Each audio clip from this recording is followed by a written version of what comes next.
সালামু আলাইকুম, কী অবস্থা সবার? সৌদি আরবের ঐতিহ্য খাবার খুবই ফেমাস কাবাব লাহাম কীভাবে তৈরি করে দেখুন, এবং এটা খেতে খুবই সুস্বাদু, খুবই আমি সৌদিরা খুবই খেতে পছন্দ করে। এবং ফার্স্ট টাইম একটা সানার মধ্যে লাহাম এবং শাম রাখা হয়েছে, সাথে বিভিন্ন মশলা মিক্স করা হয়েছে আর কি।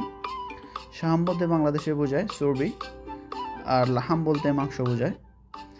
তো সবগুলা একটা মাক্কিনার মধ্যে দেওয়া হয় আর কি, সবগুলো কুচি কুচি করে বের হবে আর কি, কিমা হয়ে বের হবে আর কি।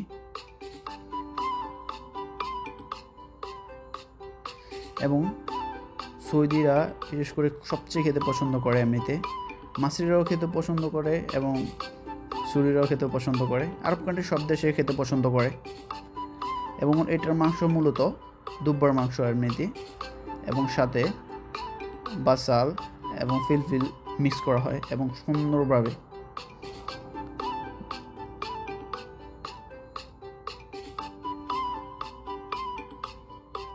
দেখতে পারতেছেন কিভাবে প্রসেসিং করা হয়। কিমা বানানোর পরে এটা সিকের মধ্যে রোল করে, মানে ব্যান্ড করার মতন এটা রোল করতে হয়। এবং এই কাজটা বেশিরভাগই মাসরি এবং সুরির লোক করে এমনিতে, এবং তাদের দেশে এটা ছোটোবেলা থেকে তারা করে আসছে।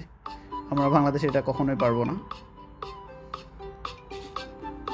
খুবই ইউনিক, খুবই ইউনিক, এবং এটা এখনও খাওয়ার উপযুক্ত হয়নি এমনিতে। এটা আগুনের দেওয়ার পরে যে খাওয়ার উপযুক্ত হবে আর কি।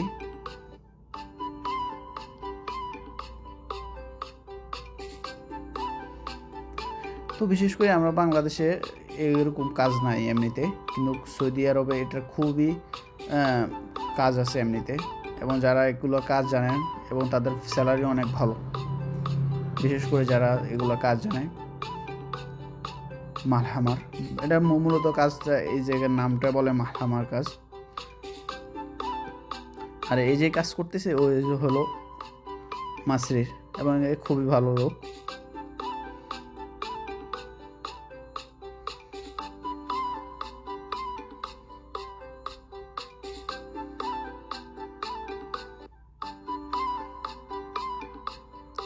যারা সৌদি আরব আসতে চান বিভিন্ন ধরনের কাজ শিখতে পারেন, বিশেষ করে রেস্টুরেন্টে খুবই কাজ, মানে বলা যেতে পারে চাহিদা হলো এই কাজগুলো। মোকাব্বেলের সাইডের, তারপর মাসুয়া সাইড, তারপরে মালহামার, এই তিনটা সাইডের কাজে খুবই, মানে সৌদি আরবে খুবই ফেমাস, এবং এই জায়গার কাজগুলোর প্রচুর টাকা আছে। তো আজকে এই পর্যন্ত।